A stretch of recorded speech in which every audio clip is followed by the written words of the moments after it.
माँ की सास उसकी तकलीफ को समझती थी, पर उसके लिए कुछ कर पाने में सक्षम थी। बस इतना बोलती कि हर औरत की यही कहानी है, फिर दोनों चुप हो जाती। पर सीमा को इतने में ही संतोष हो जाता कि चलो कोई तो है जो समझ रहा है उसकी वेदना को। वह सब कुछ भूलकर अपने काम में लग जाती, भागती दौड़ती जिंदगी में। एक ओर जहां उसे सेल्फ डिपेंड न होने का टीम था, वहीं दूसरी ओर पूरे परिवार की जिम्मेदारियों को बखूबी निभाने में सुकून मिलता था। सीमा के पति सोमेश भी उनको बहुत प्रेम करते थे, पर जाने अनजाने में ताने मारने में भी बाज नहीं आते थे। सीमा, तुमसे तो घर के काम ही नहीं सिमटते, सफाई बर्तन मेड कर जाती है, फिर भी न जाने क्या करती रहती हो। वो रेखा भाभी जो देखो नौकरी भी करती है और घर भी अच्छे से मैनेज कर लेती है। ये बातें तीर की तरह सीमा के दिल में धंस जाती थी। हालांकि उसके बाद सीमा सोमेश से नाराज हो जाती है, पर बोलती कुछ भी नहीं। बाद में माहौल देखकर सोमेश उनको मना लेता, कहता मैं तो खुद खुद भी नहीं चाहता कि तुम बाहर जाकर काम करो, लेकिन आए दिन ऐसी बातों से सीमा आहत हो जाती थी। इन सब ने बीच कोरोना की वजह से लॉकडाउन लग गया।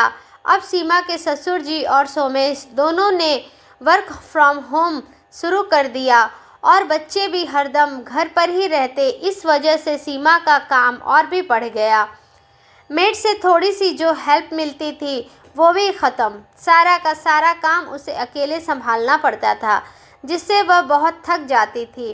रोज़ सुबह 6 बजे उठने के बाद रात 12 बजे ही वह फ्री हो पाती। आखिरकार पूरे घर को अकेले संभालने वाली सीमा न चाहते हुए भी बीमार हो गई।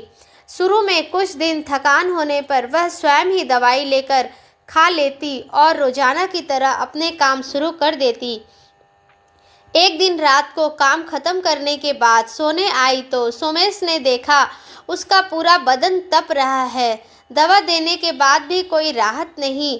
सभी घबरा गए। डॉक्टर को दिखाया गया।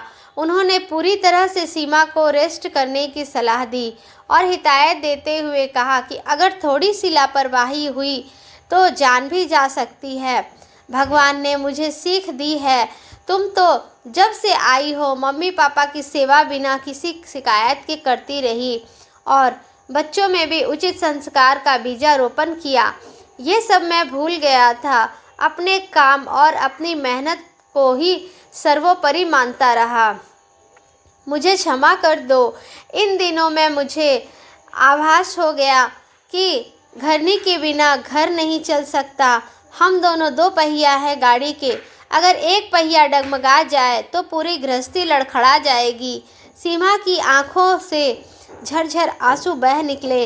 उनके आंसुओं को पोंछते हुए सोमेश ने कहा, पगली अब बस करो। मुझे पता है मेरी नासमझी के कारण तुम बहुत रोई हो। अब न रोने दूंगा तुम्हें। अपनी उलझुल बातों से सीमा सोमेश के गले लग गई और कहने लगी, बस इसी प्रेम की तो दरकार थी मुझे। सोमेश ने सीमा का माथा चूम लिया। इतने में सीमा को याद आया कि बात करते हुए बहुत देर हो गई है। नाश्ते का टाइम हो आया। वह घबरा कर उठी। सोमेश ने कहा, अब से हम दोनों मिलकर काम करेंगे। दोनों हंसते हुए कमरे से बाहर आए। देखा डाइनिंग टेबल पर पापा जी और मम्मी जी बैठे हैं। वह किचन की भागी। पापा जी ने आवाज़ दिया, बेटा सीमा यहाँ आओ, बैठो हमारे पास। सोमेश को भी बैठने के लिए बोला।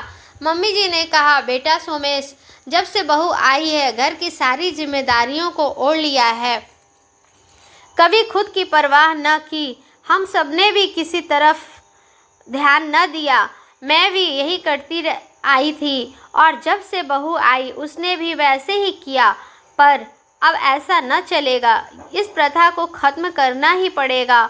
घर के नियमों में बदलाव लाना बहुत ज़रूरी होता है। पापा जी ने कहा, सोमेश क्या तुम्हें पता है तुम्हारे बच्चों की पढ़ाई कैसे चल रही है? हम दोनों की दवाइयाँ, डॉक्टर और बाहर की दुनिया भर के काम कैसे मैनेज होते हैं? दोस्तों, यदि आपको मेरी कहानी अच्छी लगती है तो प्लीज़ मेरे चैनल को सब्सक्राइब करें और सपोर्ट करें। मैं ऐसी ही अच्छी अच्छी कहानियाँ आप सबके लिए लाती रहूँगी। धन्यवाद।